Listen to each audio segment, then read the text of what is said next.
Eu vou resgatar a Quem, tela porque o assunto continua. Fala aí, Facinca. Fala que a gente vai continuar. quem, Pode quem falar. hoje mais ou menos tem uma condição financeira no Corinthians favorável a um bom investimento é a família Garcia.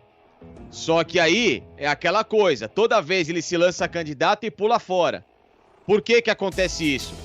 No meu entendimento, e muitas vezes, é porque no momento que olham pra ele, pro buraco, pra dívida e falam, poxa, só tem você, vai com a sua grana, ele fala assim, peraí, também não é só aqui.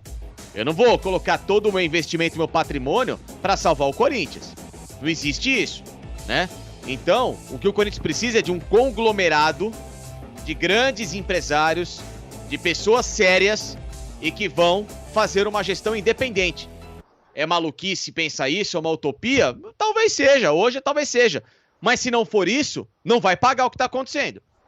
Ou o Corinthians muda o seu estatuto e muda a sua forma de pensar para ser um clube empresa administrável, pelo menos no âmbito do futebol, que a única solução para se pagar 1 bilhão é se o Corinthians tiver um clube, uma sociedade formada por pessoas que vão conseguir fazer isso de uma forma correta e transparente, ou então não vai acontecer. Não vai acontecer, porque o único nome que da oposição hoje do Corinthians eu enxergo que pode tentar salvar pela condição financeira aos moldes Paulo Nobre é o Paulo Garcia, mas eu duvido que ele vá colocar o patrimônio dele em risco. E vamos combinar que em termos de administração Nobre, também não é nenhuma modernidade vinda de outro planeta, né? O Garcia tá aí desde o pai dele, enfim. Aí eu acho que é um pouco mais do mesmo também em termos de ideias. O Paulo Nobre colocou 300 milhões na largada. Na largada, 300 milhões, que era o imediato do Palmeiras. O Corinthians precisa de 600 milhões na largada, que é o imediato. Olha a diferença. Olha a diferença. Gente, é muita coisa, é muita coisa. O Duílio pegou, ele tem uma bomba relógio no colo dele, tem ali uma granada. Se ele deixar cair, explodiu tudo. Então, aí tem uma granada sem pino e ele está administrando uma granada sem pino. Daqui a pouco começa a faltar salário. Aí vai, a cada 2 meses pinga um. Aí você sabe como é que funciona isso no futebol. A gente já cansou de ver isso. O Corinthians vive um momento muito ruim, muito dramático. Talvez se tivesse a volta do público aos estádios, para a torcida fazer um alento e não sei o quê, porque nem a bilheteria também não tem. Então é muito dramático, gente. É muito drama. Olha, vou colocar a tela de novo porque eu quero tocar no ponto do sócio torcedor. A gente já tem falado sobre isso aqui nos programas, aqui no Bate-Bola Debate, nas edições, e sempre gera discussão, porque o sócio torcedor parece que é o seguinte, né? Para pegar desconto lá no ingresso e tal, papapá, entrar, é para ir ver o jogo. Aí, esses são os pontos da Gaviões, novamente repassando aí, tá? Falando da situação financeira, a história da vaquinha que a gente discutiu aqui, departamento de futebol profissional, fiel torcedor com direito a voto. Esse é o ponto, hein? Esse é o ponto. Fiel torcedor com direito a voto. Ontem, inclusive, não virou assunto aqui no programa, mas tem a história, por exemplo, do número de torcedores, de sócio-torcedores que deixaram de assinar o plano e tal com o Flamengo. Olha que a gente tá falando do Flamengo, hein? Time que, né, tá brilhando, tá brilhando. E caiu consideravelmente, né? E a gente olha os planos de sócio-torcedor e é isso. É o plano A, o plano B, o plano C, aqui dá direito a X jogos, aqui dá direito, tem prioridade na compra do ingresso, aqui dá um valor de tanto, se você fosse comprar o ingresso seria muito mais. Sempre tem a ver ali com a questão do jogo em si, né?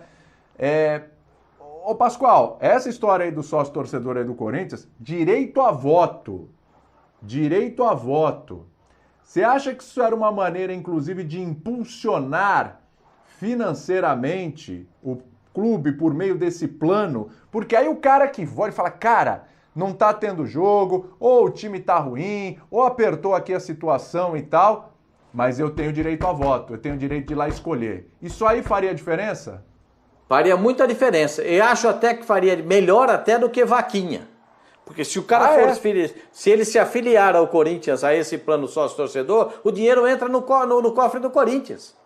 Então, é questão de você pensar. Né? Essa é uma fórmula que pode ser bem encaminhada e bem pensada. O Sormani tem sido defensor disso, de que o sócio-torcedor participe diretamente, porque ele está pagando, ele tem direito a voto. E eu penso também assim, sócio-torcedor tem com direito a voto.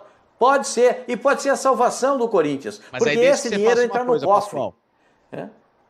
Mas aí desde que você faça uma coisa. Uma coisa é o sócio-torcedor votar para o futebol. Uma coisa é o sócio-torcedor, que não é sócio do clube, votar para o clube. Então você separa as presidências, ou separa as gestões. Aí você pode ter o direito a voto.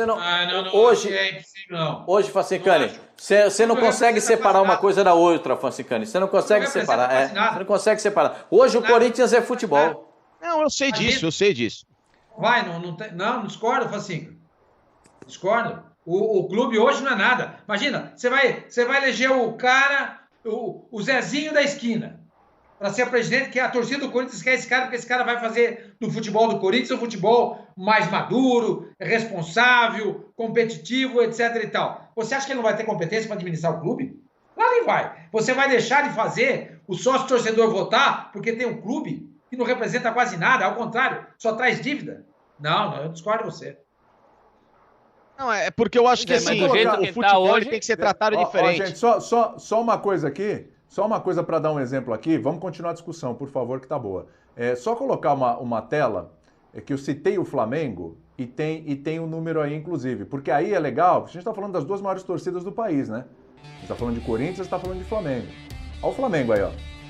125.242 sócios torcedores em 2019. 50.392 em 2020, ou seja, 74.805 a menos, uma queda de quase 60%.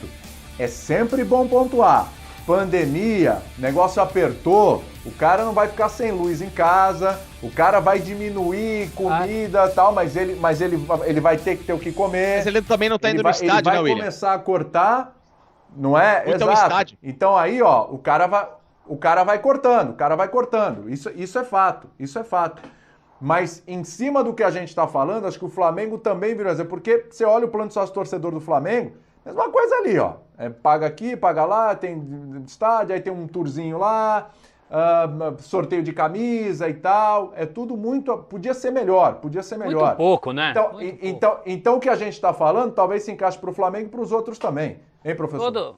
Todo clube quer o dinheiro do sócio-torcedor e pouco pensa no que dá de contrapartida para o sócio-torcedor. Tanto que na primeira pandemia já não tem mais nada para dar, porque o cara não pode ir para o estádio, aí você fica contando com a boa vontade.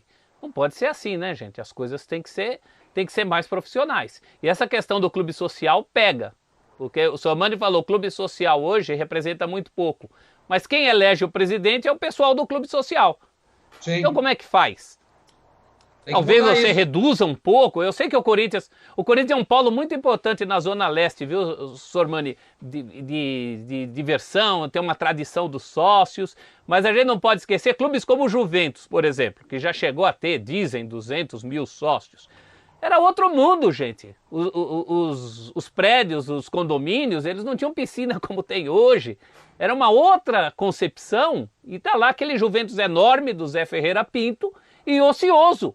O Juventus está alugando de fim de semana pedaço lá para as pessoas participarem do clube. Então tem que pensar numa saída disso também. Talvez reduzir o clube social, não sei se é o caso do Corinthians, mas o meu Clube Atlético Ipiranga aqui, por exemplo, deixou o futebol em 1958, virou um pequeno clube social administrável como social. De repente o caminho desses grandes clubes seja ser grandes clubes de futebol, porque aí você está falando de milhões de pessoas, não de poucos milhares, muitas vezes inadimplentes, que é o que acontece com o pessoal do social. O Cittadini no Corinthians falava essa história do social, era quem mais pegava nessa história da separação do social e do futebol, ou pelo menos das contabilidades deles. Eu não vou dizer que é o social que leva o clube para o buraco, claro que não.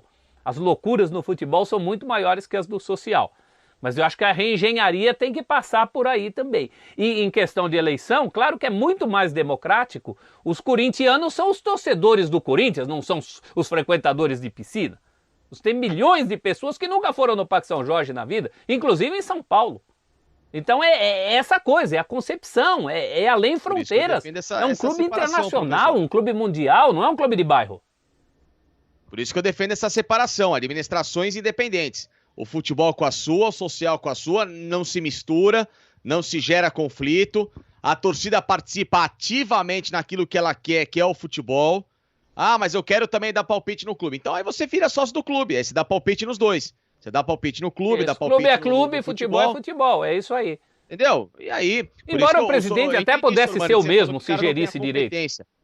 Mas só que gera, se você tem um clube que ele é atrelado, ele gera conflito de interesse, entendeu? Vai gerar conflito de interesse. E infelizmente, então, se você consegue separar burocraticamente os dois, você vai deixar a torcida do futebol como uma coisa independente.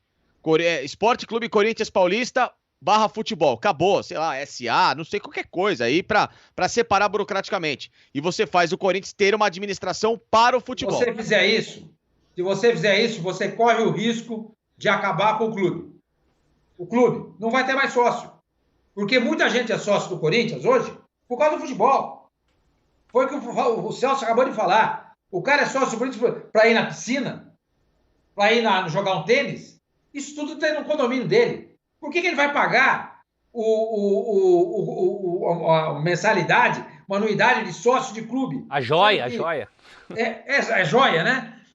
Sendo que na casa... Tem cara que vai, viu, Sorma? Tem cara que vai. Não, cara que mas vai. é muito pouco. É muito pouco. Corre o risco, acho, e corre o risco de você ir à falência. Você não tem como manter piscina, você não tem como manter ginásio, você não tem como manter uma quadra de tênis, você não tem como manter um monte de coisa. Porque ninguém vai se interessar mais em ser sócio daquilo. O cara é sócio do Corinthians hoje por causa do futebol. O cara quer votar. Cada coisa do seu tamanho, né, Sormani?